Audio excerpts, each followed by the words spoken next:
Председателката на Македонија Гордана Силјановска-Давкова на пленарната седница по повод Меѓународниот ден на жената изјави дека институционалната превенција на фемицид доживеала пораз, со оглед на тоа што во првите 2 месеци од 2026 година веќе се регистрирани 4 случаи.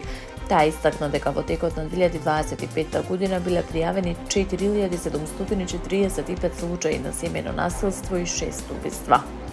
Силјановска-Давкова посочи дека 5 месеци се води предистрага за тоа дали 11 полицајци постапувале по процедурите за заштита на велешанката Русица Коцева, која ја уби незиниот поранешен партнер Илија Стефановски. Таа нагласи дека символиката за 8 март се губи во суровата реалност, бидејќи секоја година на овој ден се бројат нови жртви и се презентираат брутални статистики. Председателката истакна дека клучен момент е пријавувањето на насилството и дека ако жената не добие институционална поддршка може да продолжи да трпи.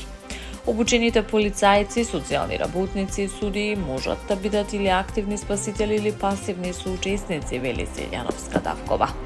Додаде дека законот сам по себе не е доволен, особено кога често се случува преквалификација на делата или кога се изрекуваат условни казни наместо невисоки санкции.